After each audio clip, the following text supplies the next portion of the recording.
Hello, welcome to the Reframing Mindset podcast. We are clear my head of the thoughts that are preventing clarity and practice my speech, among other things. Episodes range from informative knowledge to funny stories about my experiences, and in the future, maybe include interviews. So subscribe and enjoy. Episodes drop every other day.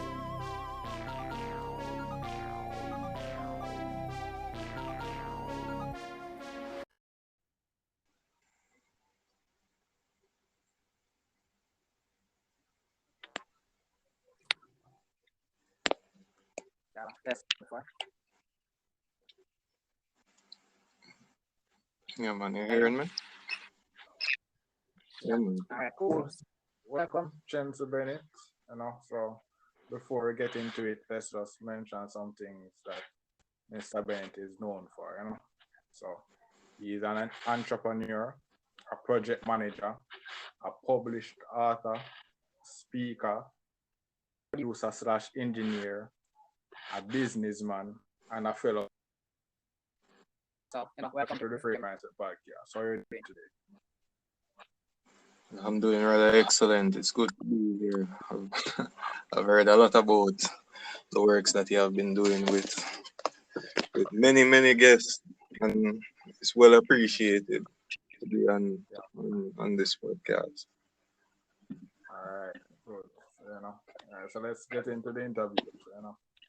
First question is, so we meet up at Compre, but say before then we have primary school and things. So just before then, primary school days, and we decided to go to Herbert Martin. Being rather frank, I'm gonna start with what made me try to go to Herbert Marsh, and it was simply because we had two choices in primary school. It was either Herbert Morrison or Cornwall College, but I was not a fan of going to a all boys school, so the decision was rather easy Mhm. to choose Herbert Morrison. But my background, it was really I moved from Mount Carey, that's in the Mount Pellet section of St. James, and I lived at Melbourne Avenue, which is basically the community directly before entering South Spring Road or South Spring. So you could really grew up in South Spring. So that's the volatile area. So Yeah. the background was really growing up as a single Alright, child That's so and mhm, and just figuring my way through life from that level of isolation.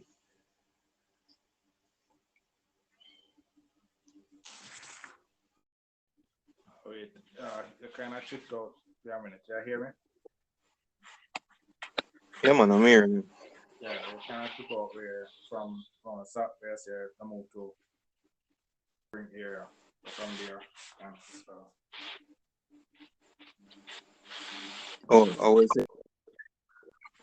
yeah, I really grew up in South Spring as I was living with my mother. It's in an extended family setting. However, I was mostly growing up with my mother, so it was really a single child because I'm the only child from my mother. yeah. All right. Hmm. So all right. So we ended up at Compre the same year. We were never in the same class, so ever. 'Cause we were in 7I, I was in 7M. And those times, I was a nerd just focusing, trying to make it out of Compre. But you were more so you were more acclimated to the environment as you ended up joining the cadet, becoming head boy, etc. So tell us about your Compre experience, from the freshman of grade 7 to the veteran of grade 13.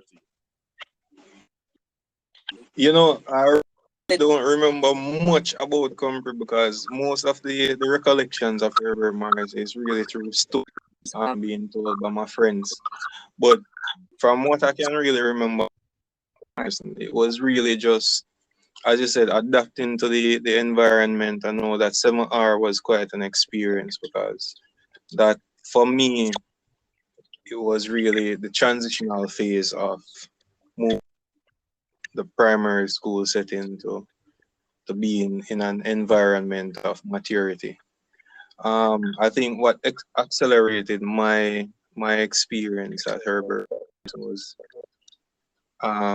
entering into a relationship with a young lady at the time of a higher grade. So I think that experience really molded me to become somewhat more mature and also joining Cadet because Cadet is an institution of time management along with learning practical experiences. So I would actually contribute the quick adaptation to the environment to the cadet unit, Herbert Martin cadet unit. And also I think the greatest turning point for me was in grade nine when I actually somewhat failed. I would classify it as a failure when I actually failed grade nine overall. I think that was the turning point for me where it got me to a level of either feeling sorry for myself and or actually using the learning experience of that failure into being a lot more settled in the selection of what I need to do in high school. And fortunately I chose the latter where I learned from the experience and into grade 10 I started the journalism society. In grade 9 I actually started a book club which was most focused on reading. I think it was a 9R exclusive because I believe in grade 9 there was a big beef between 9R and 9H. So it was really a 9R exclusive where members from 9H could not join that club. But that was out of pettiness. But that club actually transformed in grade 10 into a journalism society. So I believe IGS became the second biggest club within the school at the point of grade 13. But in grade 10, myself and Chevon, I believe Yolanda was also actively involved in developing the club. Kenil Beckford was also um, and a few other persons. Tony Shea Radline was also an active member of it as well. And we started it with I believe it was Mr. Green. Mr. Green was the staff advisor. And I don't remember, I think her name is Mrs. Chambers. She was the first advisor. She was the librarian.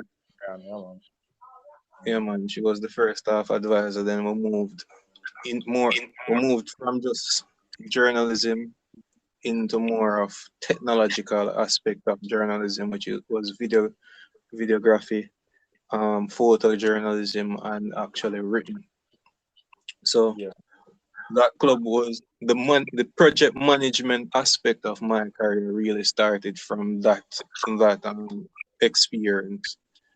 So we moved the club from just being 6 members. It moved from 6, I believe. The record that we had about 8, thereabout members joining up by grade 18. So it was really quite an experience. Notable things that we did within the school was covering various events, taking, I think we have over 1,000 photographies within between 2013 to 2015. and that's currently still on the IGS page on Facebook. We started a website. We did website development, but then actually secured a room on the grade 11 block, which was dubbed the um, audiovisual room. I think right now it's still there, but it's being used for laser printing by the school. The last time I saw it. What I TD room. Yes, downstairs, downstairs. So I think in the Information and Journalism Society, we did a lot during our time. I don't know the current status of the club. I think there was as the previous deputy mayor, which is Tejana Taylor from Herbert Monson. He was trying to reinstitute the club during his tenure, but I'm not sure what was the status of that. But he was highly interested in the club as well. So that was a little story of the IGS as it relates to cadet. Yeah. But then with the cadet unit, I believe I spent 7 years in cadet. The last 3 years was me fully managing the cadet unit. When I took over the cadet unit, I believe we had about 6 members that was left in the unit, and I just adapted a lot more of a practical approach instead of theory, because during my tenure we were well known for theoretical training, and we moved more into practicality. We moved and ensured that the Bogue Cemetery was our playground back in those times. So we really tried to move to practical training, adapting a lot of unconventional routes with drills, fieldcraft, map reading, and partner with our officers to really make the experience a lot more lively. And ended up growing the unit to about 28 members before I was promoted. Notable awards from my cadet experience was I was first in the leadership in the final assessment, which is we have star promotion. So to get in cadet to get a promotion, you must pass an invigilated exam. So we have star 1, star 2, star 3, star 4. Star 4 is the last one. That's held at Kingston, and I topped. So I topped the leadership course, and I was also the first cadet at Herbert to achieve the rank of staff sergeant. So that for me, that was history. That was the foundation and the legacy that I had to leave to the previous generations. No, not to the previous, but to the generation that I was mentoring. Yeah. From that, two of the cadets, they're now actively in the army. One of the cadets, he became the deputy mayor. Another cadet is also a part of an amazing team that that is doing music production as well. One of the what do you call it?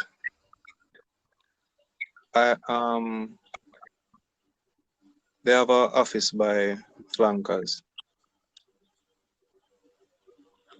He's a government worker. Yeah, he's a government worker. So Mhm. that was the biggest achievement for me per se during Yeah. school, which was ensuring that the people that I was inspiring, they excelled as much as they did. Yeah, man. Mhm. All right. So many of us, went to college at the next move after Herbert Marshall, but you weren't one of the person that decided to make that move.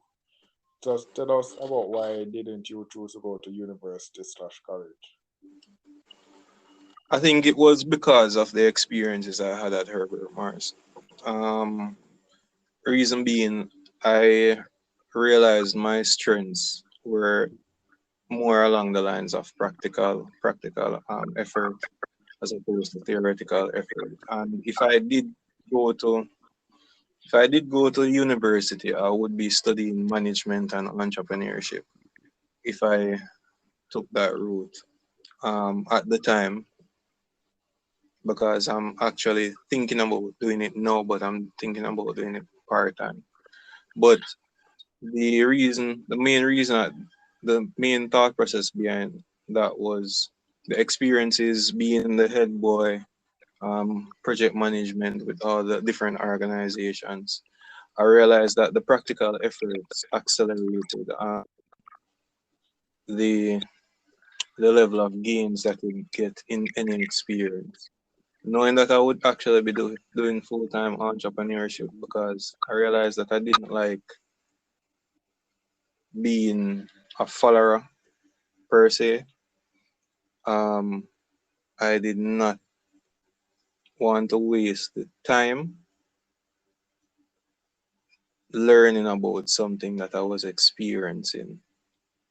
And I did not want to set up myself to be a part of the complete workforce within Jamaica, because when you really listen to the stories, I think the returns and the opportunity cost is not really sub knowing So, that, yeah, because knowing that Friday, you you kind of support, yeah, from way back as somebody in full time but entrepreneurship or something like that. You yeah, I didn't. was saying that knowing that I was going to do full time entrepreneurship. I did not really want to waste the time spending 3 to 4 years in university, um, studying to be integrated within the workforce. I mean, for persons who did it, um, I hope they're really seeing all the benefits. For me, I'm not. I don't really see where I'm really losing out per se, because the biggest currency in winning for me, right? For me and throughout my experience, the biggest currency is actually a network and a network within Jamaica. Because the, the other day I was looking at a triangular chart, and it was a meme, but it spoke wonders, and it was really true. Where the biggest avenue to success in Jamaica is links, and what we call links is what the business world call a network, right? Mm-hmm. And when you're working a 9 to 5, you're not going to meet the right people um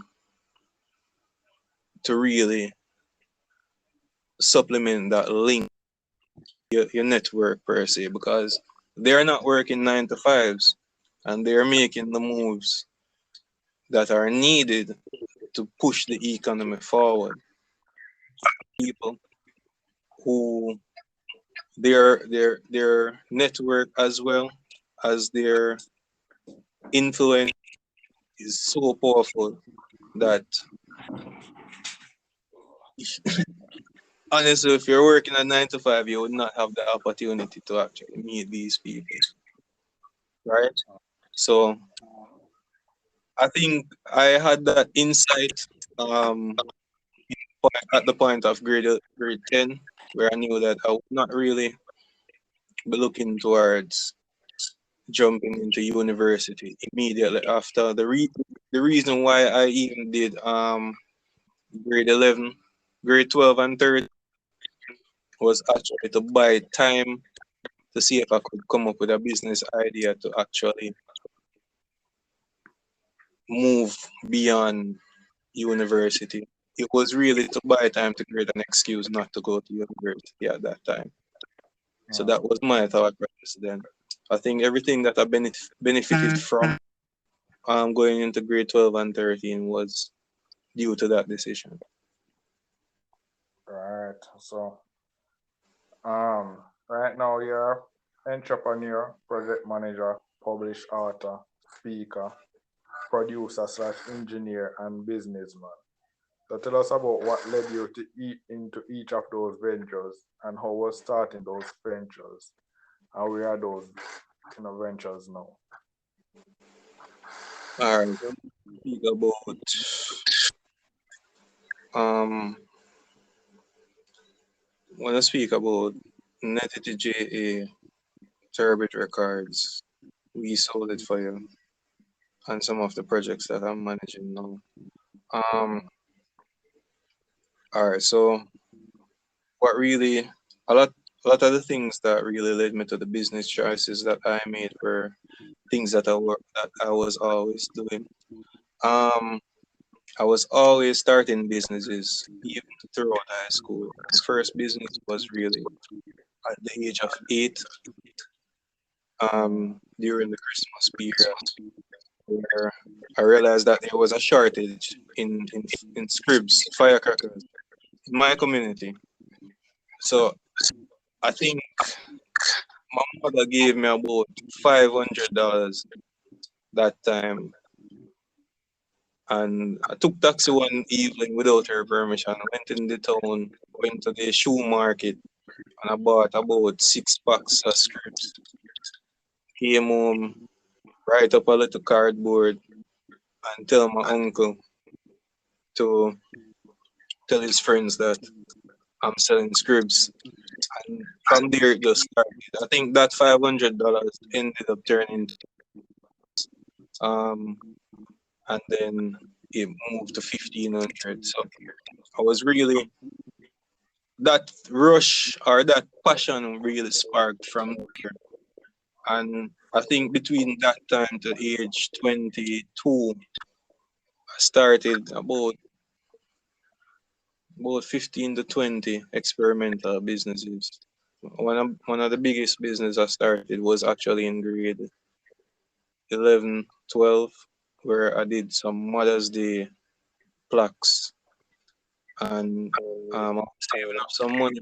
Then I saved up about 20,000. I was in a partner with my mother, and that 20,000 I invested it and made about 100 to 200, 150,000 during the mother days, and that's where the poetry passion started in grade 8. So what you can realize, the pattern is that all the businesses that I'm doing now, all the investments that I'm doing now are really rooted in things that I was doing as a child, because I realized that I was good at them. I started music in grade 9 and it established into a recording studio now.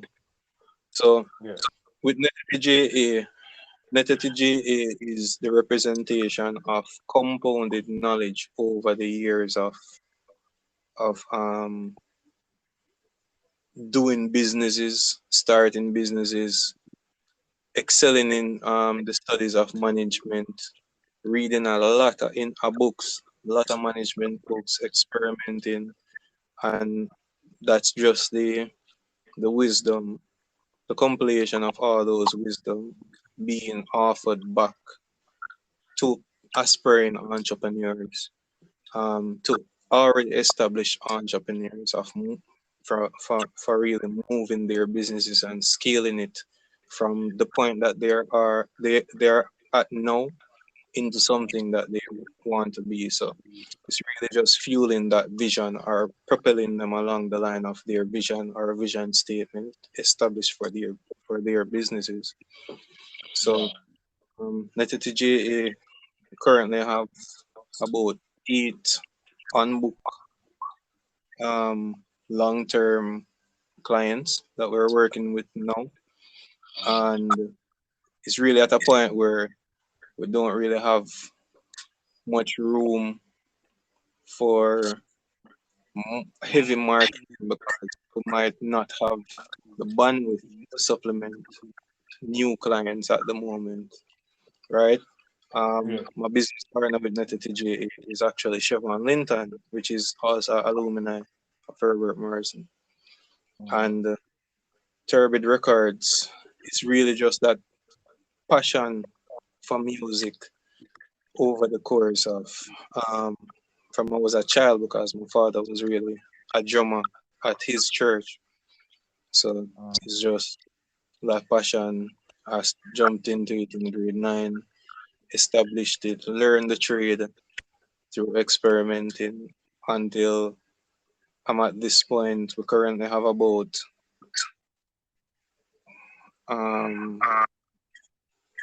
currently have about six artists working with now.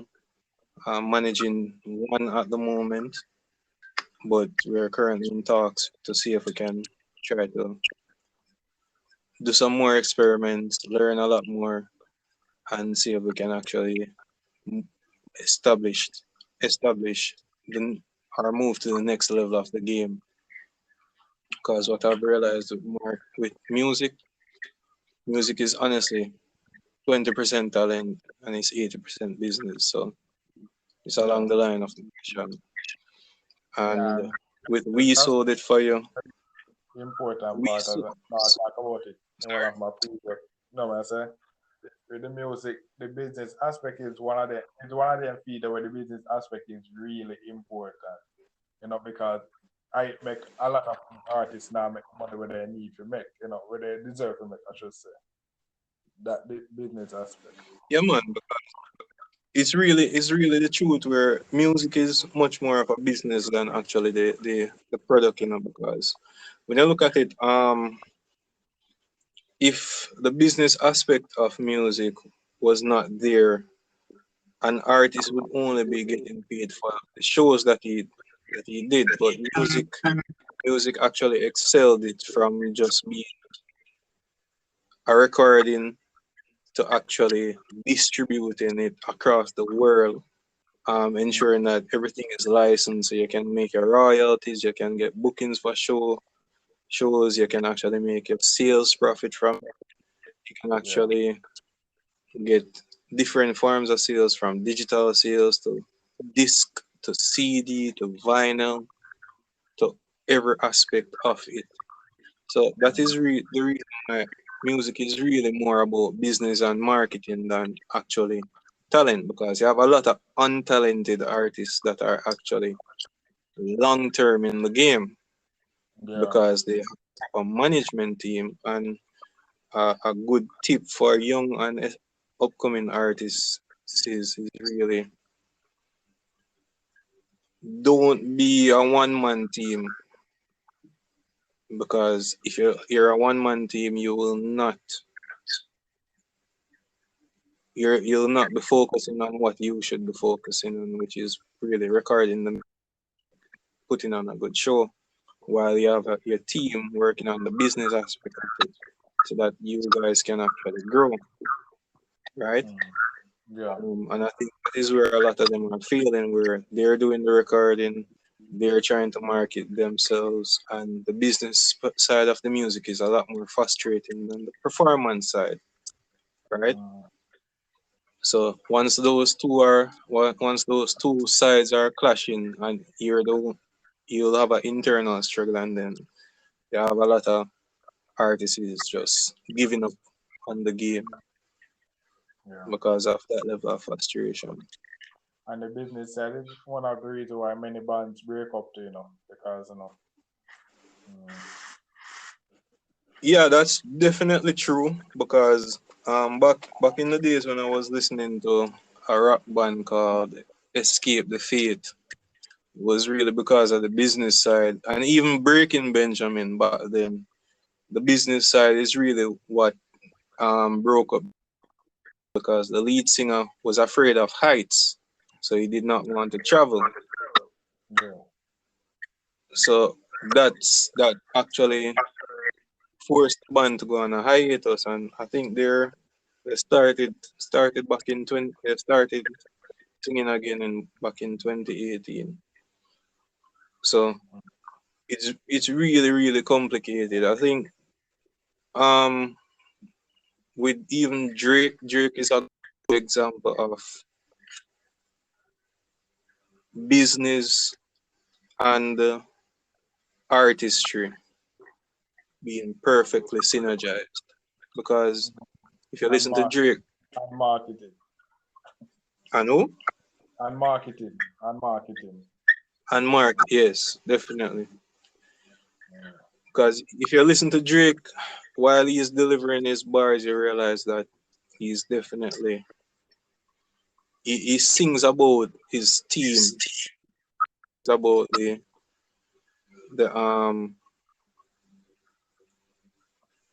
he he sings about the importance of having that team. Mm. hmm So it makes sense. I think Yeah. speaking about, I'm gonna speak about We Sold It For You and being an author. So We Sold It For You. It was really a business idea provided by my ex-girlfriend.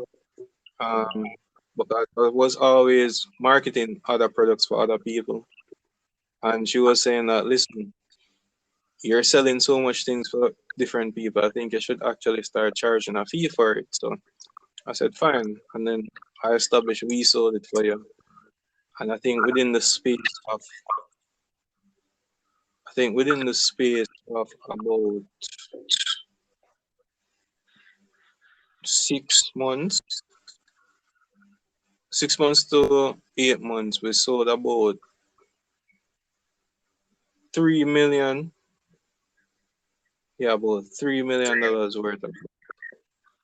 Uh, So we sold between cars, furnitures, um, appliances, sold a lot of things for different um, individuals, and it's really profitable. No, we're just really thinking about doing a little bit of rebranding for the company and doing adjusting the direction of the company. And then I think you guys, if you follow that our pages on IG, you'll see those changes coming soon. Being an author now, as I said, the passion came way back from grade 8, and it was just to make the decision to reach out to some publishers and creating that residual income and royalty stream through the publication of some books. So uh, I wrote a book with Akil McIntyre. yeah. Yeah, man. So with Akil, Yeah. Mm. the two of us were really at a library, and I decided to write a book while we were there having a discussion.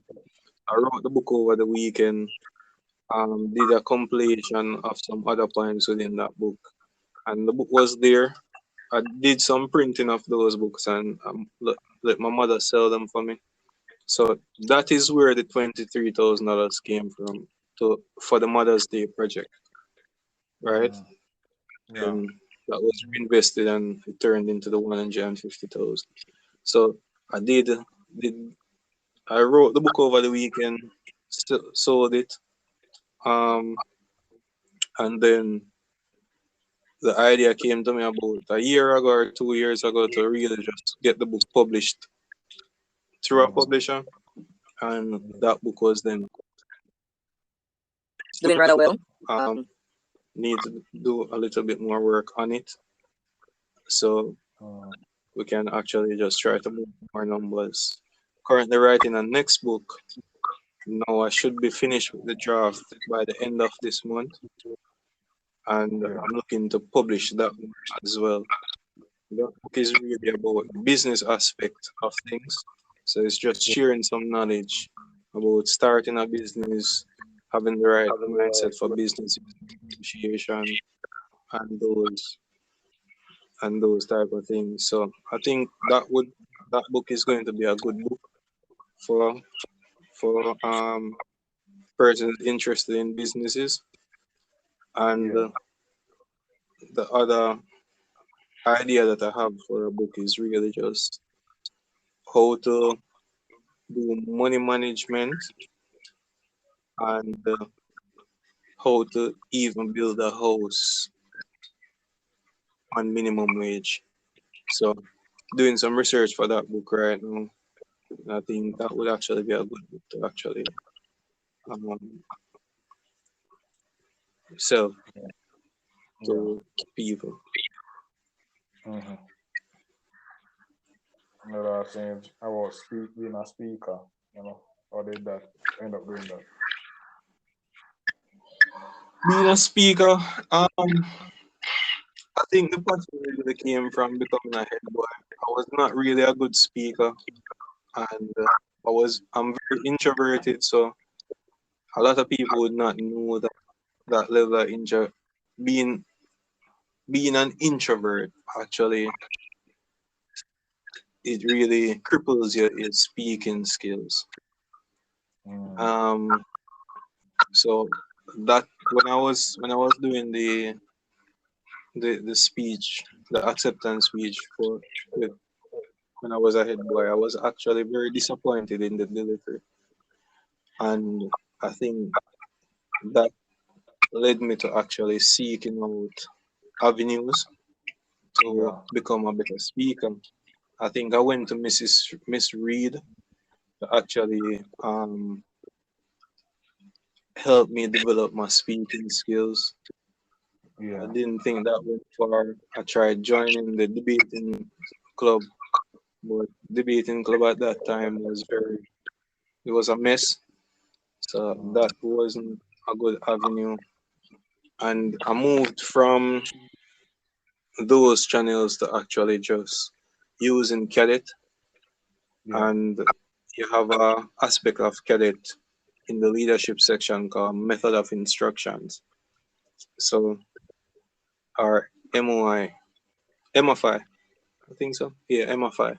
Yeah, MFI. So I use those avenues to really increase my speech delivery, and I think that's a consistent project in my life. So what I did was when I went to, I decided to work at Vistaprint, and I did and signed up for customer service. So speaking English over that long period of time, which is 3 years, Mm-hmm. that allowed me to actually become better at speaking. So you can realize that at each point in my life when I'm doing something, I try to ensure that it is leading towards something better.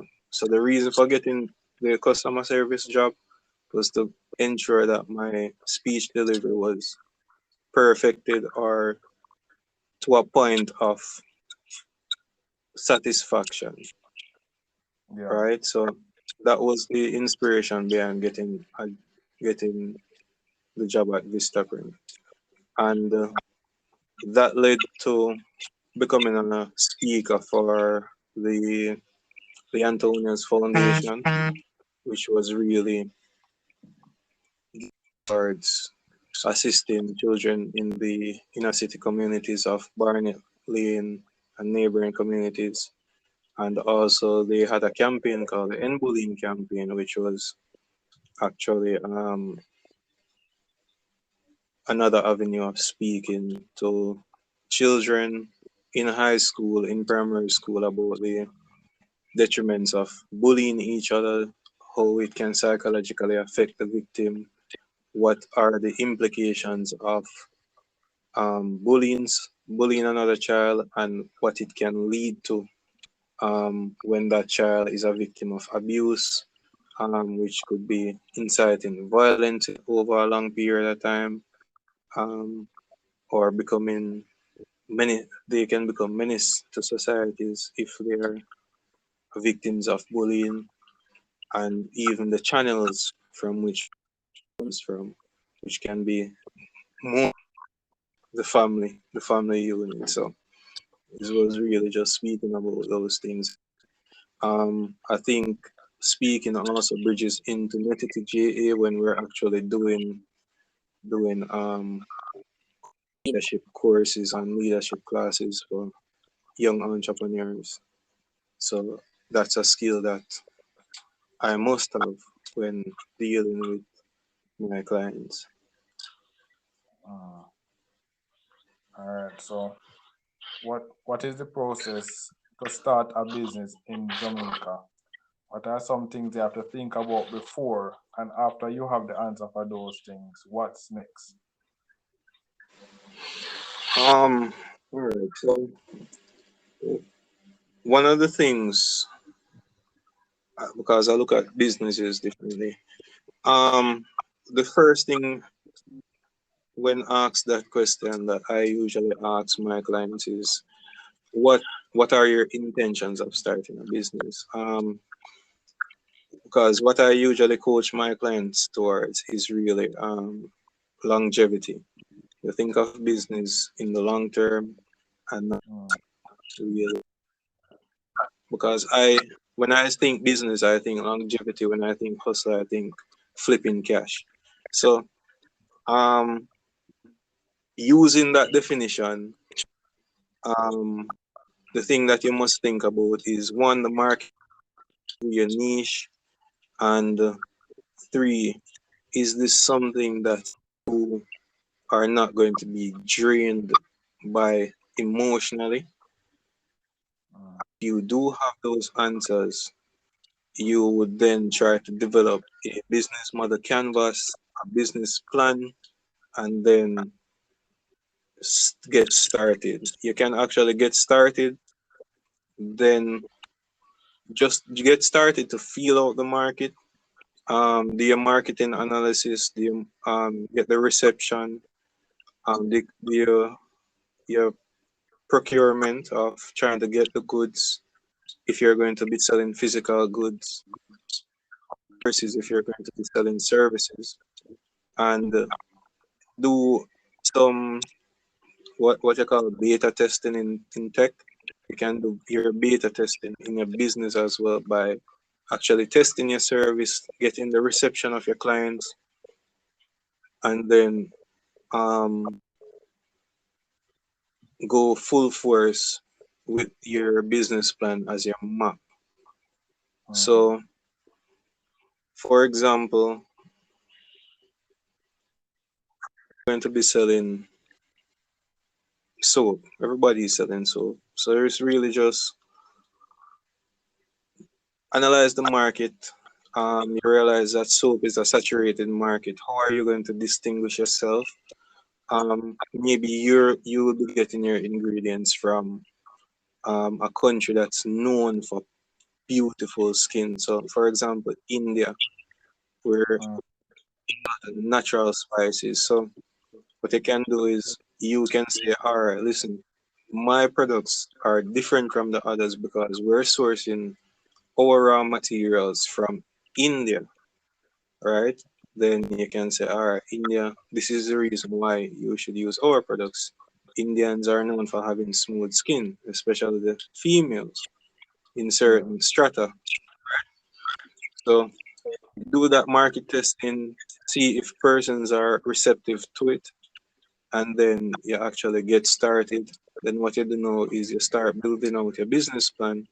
Say that, listen, I'm going to get my soaps manufactured in bulk so I can actually start importing them so I can do less manufacturing here and Yeah. focus mostly on marketing. So that's what your business plan does. It forces you to start think about scaling as opposed to just doing the hustle. All Uh-huh. right, and Yes. to be successful. So what I always advise my clients to do is do some level of experimenting, then register your business, and then so you can actually get the benefits of taxes and get all the regular benefits within the economy of housing, doing your duty as a taxpayer, etc. Uh-huh. All right. So, what is the process of writing and publishing a book? Writing and publishing a book, the hardest part of writing and publishing a book is really the writing aspect of the book. There are ways of publishing a book. Um, you have publication with Amazon, and you have the other avenue of which traditional publication, whereby you use a publisher to actually publish a book. I went the traditional route, so it was really just submitting my draft of the book and having the publisher review it, have the discussions about the terms of the publication, signing a few contracts, and then just waiting on the email that your book is published. So it's not really a complicated process. As I said, the hardest part is just writing the book because the level of discipline that you will have to undertake to write a book. I think in a world where we're filled with distractions, it's not going to be really easy. But once you are past that aspect, once you start despising your distractions and you're past that aspect of being easily distracted, and you write the book, you can just easily publish it afterwards. Yeah, man. Okay. So, I guess you mentioned this before, but we can just address it again. So, you're a speaker, and it says you're a speaker and things. So, you can just mention some of the places that you have speak on and what you have speaked on so far, again, for people. Um, all right. So the first, I've spoken at several functions for Lee Antonius Foundation. I did really like a synopsis of what the organization was doing at the Hanover Charities um, ceremony. I don't remember if it was 2020 or 2019. Um, I've done as the head boy of Herbert Morrison. I've done several functions to curb the behavioral habits um, of some of the youths that we were focusing on the grade 9 youths at that point. And I think Aubrey Stewart, yeah, Aubrey was actually invited at that function as well. So what we were really speaking on was the the we're really speaking about the benefits of actually just easing down on destructive behaviors within the school environment and channeling that energy into more productive avenues. So that was one of the speeches that I did. I spoke at, I think it was about 2 to 3 schools for the End Bullying Globally campaign. As I said, I really just touched on the statistics of the effects of bullying. Touched on the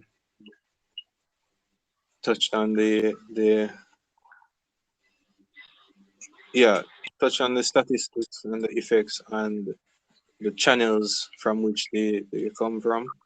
And when I initially launched Netati JA, I believe it was in January 2020, we did a lead. Um, so I did a speech there as well. And every every now and then I actually do mini speeches within community functions and those type of things. All right. So, what is a sinner's insanity colon? A Sinner's Insanity Prolonged was really a book that was really it's Christian what was it Christian centric, where it was really just a book inspired by the Ten Commandments and how it contrasts with the what we would say the sweetness of living life in a destructive way, where it the it really looked at the Ten Commandments, the limiters of life if you're a sinner, and it really opposes those Ten Commandments. Um, but at the end, well, in the middle of the book, you realize that living in a destructive way over the long term diminishes your spiritual vibration, and it really supplements the need for peace. So what the book really does, it really takes you through that timeline of living in a rebellious and destructive way, and really finding that level of enlightenment to finding that peace. And you can see a lot of examples of that in society, where you have gangsters or you have prostitutes moving from that level of rebellious, reckless, and relentless way of life into becoming a Christian. So that is really a good contrast of what the book is all about. Yeah. So, next question is you kind of mentioned it before, but Jan, that's specific question. So, what exactly netity is? Why you named it that name? All right, so Netity JA, why I named it Netity JA, from the words networking and integrity. So putting those two words together created Netity, and so it means networking with integrity, Yeah. right? So that's what really inspired the name, and Netity JA really is just a business administrative company that deals with scaling and all the components of scaling, which leadership, administrative, strategic planning, branding, and marketing. So we really just touch on those components, perfect, to get them to the level of desired output for you. Yeah. How was that business going so far? Sorry? How's that business going so far? And then also mention some hiccups going on the way to getting it to where it is now. Um, the business is actually going good. We really have enough clients right now to keep us busy. So it's really just pushing, as I said, it's really just to build out more the team, to expand the level of bandwidth that we have to actually build out a bigger facility. Or so what we're planning to do is we're going to actually switch directions. Same with the we sold it for you. Switch Yeah. directions just a little bit to ensure that we have enough streams of income, or enough passive streams of income to actually build out the capacity. So what we're looking to do is invest in low effort products Yes. that still benefits our clients to the highest degree and still gets us some level of profitability from that. So that's that's what we're planning to do. But it's going really good. I have no complaints about Nifty JA. Mhm.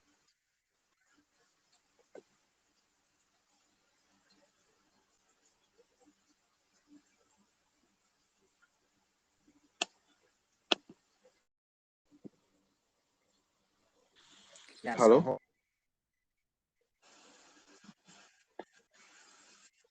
been going.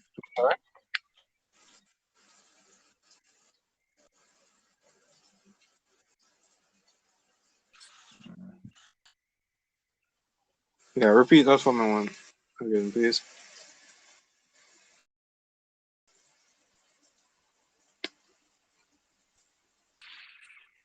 Yeah, man, go ahead.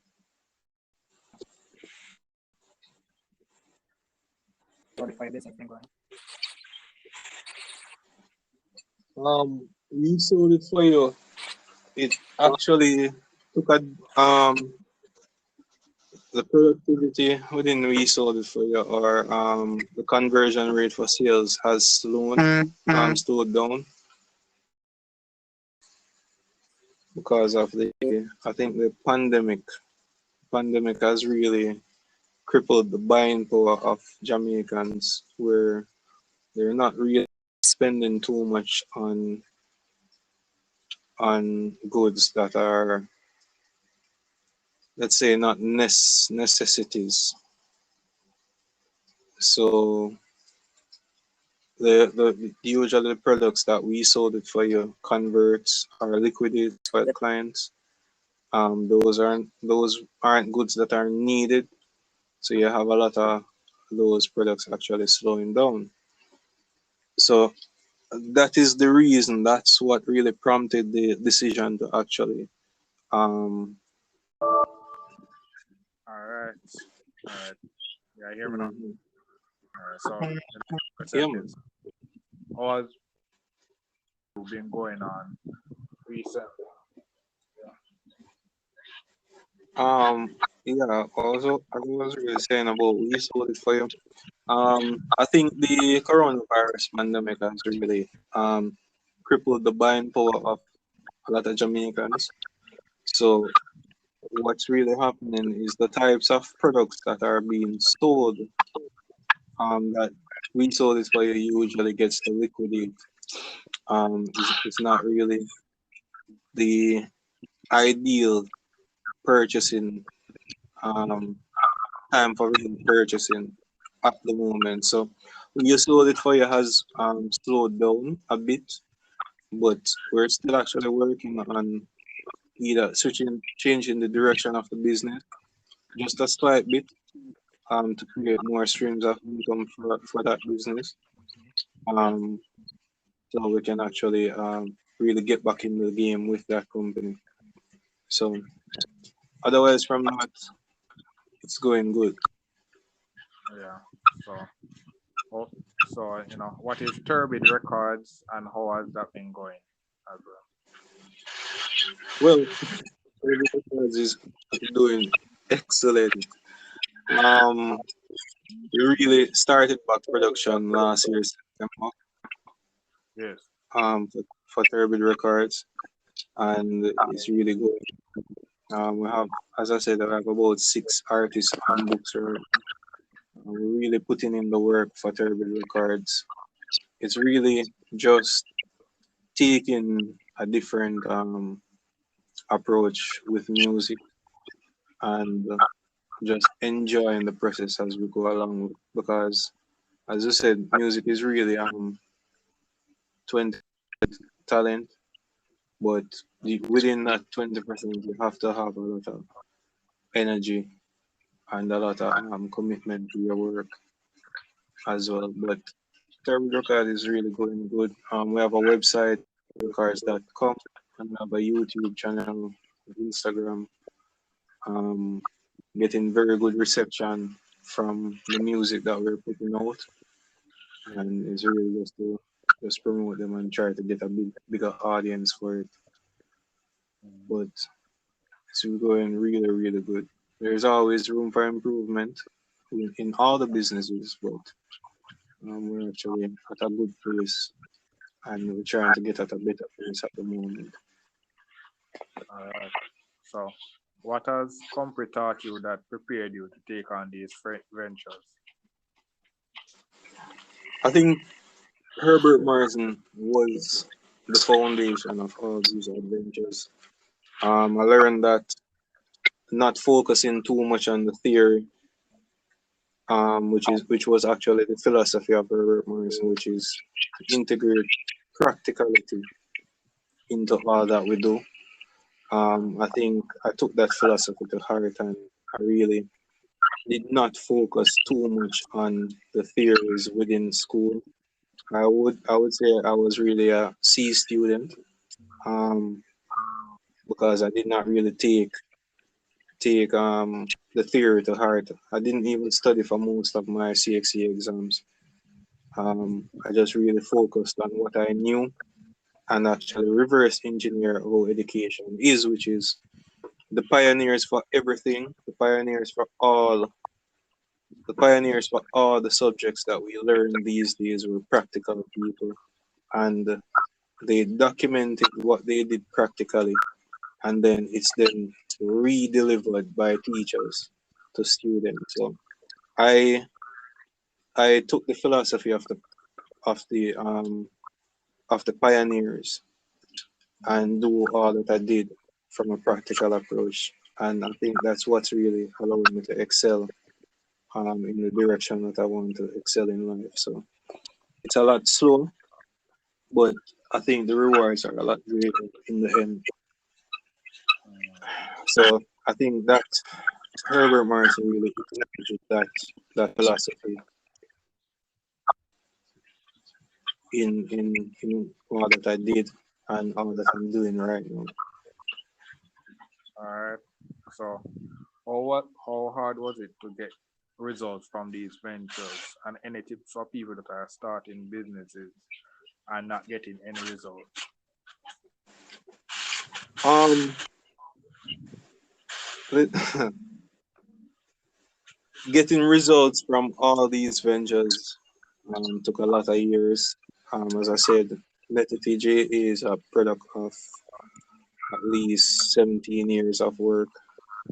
Um, Turbid Records at this point is the product of at least 10 years of work. We sold it for you. It's still a product of 17 years of work. Everything that at this moment, the books that I did was a result of at least 13 years of work. I started writing when I was 12. So everything actually a compounded effort of experiences. And what a lot of entrepreneurs who have no experience in entrepreneurship and no experience in the practical way of doing life will realize is that there will be a huge learning curve when you're doing things from the entrepreneurial point of view. So I think resilience is what is really needed when you're really looking for effort or return on your efforts or return on your investments Yeah. when when you're doing what you're doing, because it might take 5 years to really get a real return on what you're doing. It might take 3 months, it might take 10 years, it might take 15 years. As Meek Mill said, as a rapper, it took him 15 years to be known through rapping. It took Jay-Z, I think, a little bit above 5 to 9 years. Took Rick Ross same time as Meek Mill for him to start making. So Yeah, you I have think to I was just listening to a video where Rick Ross said it took is around 35 years, around 35 was the first time he got paid for his song. He got actually theme on his song, you know. Mm, Yeah, man. It took about 15 to 25 years. So it's really all that. It's really just that. I think one of my brothers told me that in life you need four quotients. You need EQ, which is emotional intelligence, IQ, which is natural and raw intelligence. You need AQ, which is adversity quotient, learning to persevere and be resilient. And you need SQ, which is social intelligence contributes to your network. Adversity quotient contributes to the management of stress and persevering through that stress. Um, Natural intelligence is just being able to process information fast, and emotional intelligence is just the management of mental stress and getting yourself to that level of clarity that you need to actually persevere and yeah. with people. So Mm, those are usually the four main quotients for success. yeah. And I think I mentioned that in the book that I'm writing now. So that is something that I think I hold close to me. And I think a Yeah. lot of people need to know as well. Mhm. All right. So high school students look into so they can be more prepared for life after high school. I think a lot of things that they need to really look into is just learning as much as possible. The internet is there, the books are there. Success document their success, and that documentation should be looked at with a lot of detail so you can model. Because the thing is that if you're looking at it, if you think about it, they already built the bridge, but there are many bridges, so you now have to find that bridge maker that you want to model, and then follow their paths to success, and just tailor it to your situation. Yeah. So I think while they're balancing schoolwork, they need to ensure that they're balancing their habits as well to find what they want in life and do the necessary research and development needed to actually propel them in the direction that they want to go in life. Yeah. All right. So, what are your personal tips for life and key life experiences that change what you believe?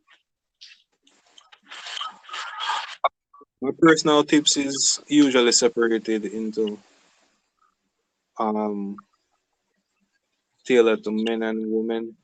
As a man, I can speak mostly towards being a man. Pain is what can really make men grow. So if you try to avoid going through the painful aspects of life, you will limit yourself in growth. So you Yeah. have to. I'm not saying that you need to go out there and seek the pain. Learn to manage it and learn to use it as fuel towards your next step. I think Yeah. that is why exercise is a painful experience to men, and men who exercise a lot usually have better stress management, right? Yeah. And do a lot of experiments, know what you want, and be stubborn towards what you want, but never Yeah. stubborn towards correctional um, advice. Mm, And just go for it as much as possible, and just ensure that you just focus on the four quotients towards success: the EQ, yeah. the AQ, SQ, and the IQ. Yeah. Yeah. So, what was the key life experiences now that changed what you believe or adjusted what you believe? Um, My last relationship taught me a lot in life. That was a key change, turning point, and it's really just the key. I think that failure in grade 9 really changed my perspective as well. Working at Yeah. Vistaprint also changed a lot of things that I believed in as well. So I can honestly say that I learned a lot from working at that company. And my first failure at that company was a big changing point for me as well, where when I was, as I said, I wasn't with public speaking, I was not good. Yeah. Um, I was really an introvert that I would say I was not really good at speaking. So when I went into the call center, there was about 353 agents, and I was ranked at about 50 within the first 6 months. So you can know that my grades were not really good. Yes. In the next 6 months, I moved to 27. The other 6 months, I moved to 17, and then I got promoted to a next department. In that department, I became the top agent as well. So you can really see that level of disappointment when you face disappointments and failures. If you're able to convert the failure into fuel, you can then, as a man, you can really push through the ranks and Yeah. push towards success fast. So the philosophy should be success is just an objective. Failure is a path needed for success. You must fail to be successful. Yeah. Uh, Hmm. so the last question is: at any point, have you questioned what you are doing, and what did you do to get over that doubt? That's a daily thing. As an entrepreneur, that's a daily thing. Um, that is uh, doubt in entrepreneurship is a daily thing because as an entrepreneur, you're never guaranteed anything, and I think that is why a lot of people settle for a 9 to 5 where they're guaranteed a paycheck. You will actually have weeks as an entrepreneur or months where you're going off your reserved cash and not really making income. No, it's realize that there is nobody coming to rescue you. You just have to do it by yourself. So, um,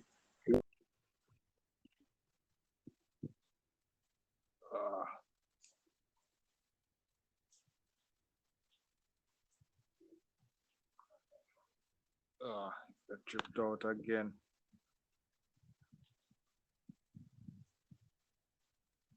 Uh,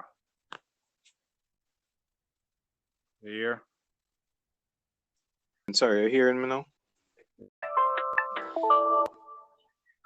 All right. Yeah.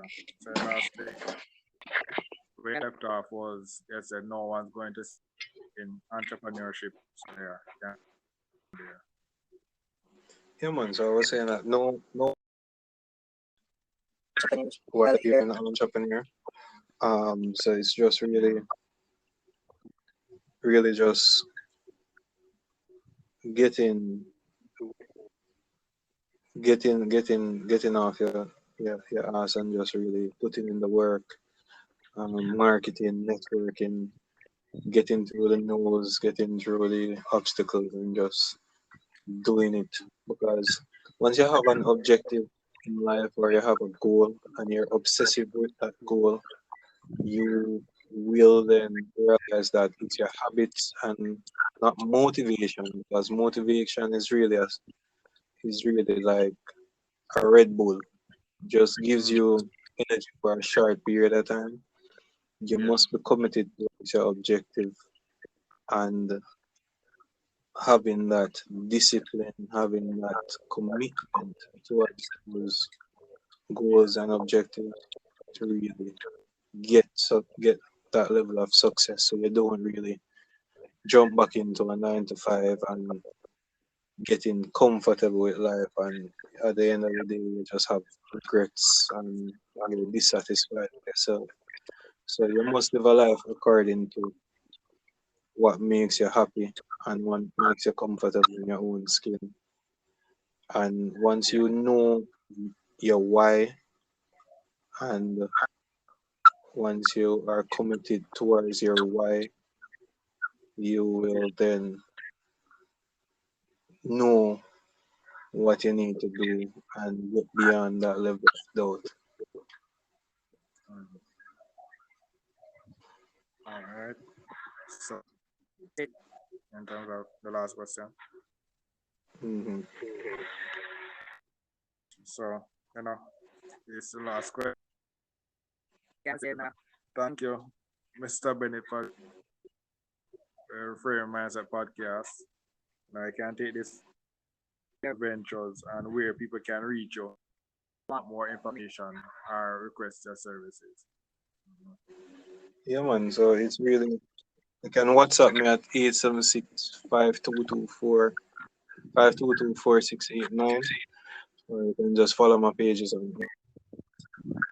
And once you follow NetItGA, you'll get a link to all the other businesses that I do through my Linktree link, and have a conversation at any given time on any one of those platforms. So you can follow NetItGA, we for your see other ventures that I do. I'm in partnership with one of my business partners, working on getting people overseas employed. And we're still in the experimental phase, but maybe some and try build out their family structure through those type of income. So you can always reach out to me, and we'll talk from there. But it was a pleasure working with you, Colin, and Yeah, thanks man. again for the opportunity. Yeah, man. Yeah. Thanks, and Have a good day. yeah, you too. Yeah. All right. Well, this is the end of the episode. Thanks for watching and look forward for the next episode. To support this podcast, go to anchor.fm/cssb/support or become a sponsor for this episode. If you have a product that you want to have more exposure, DM me on the Instagram page, Reframing Mindset Podcast, or on Twitter at ReframingP. Either way would help. Thank you regardless for listening, and here's a preview for the next episode. Um, Going to GC Fossa, that is when I think I start learn really how to play basketball and how to coach basketball because of Coach Remeke. He bring a level of professionalism to his coaching and to the game. Like for example, if we're having a game at 5 o'clock, everybody should be on the court by 4 o'clock shooting around, stuff like that, and he's rigid with time. It can't mean that 4:01 you're tying up your shoes later or something to go on the court. You have to be on the court at 4 o'clock shooting shots before the game. That is where I think I learned the game overall. I learned the nuance of the game, learn how to play in a system, how systems work, and stuff like that. I think Remeke was a big influence in me becoming a coach because of his level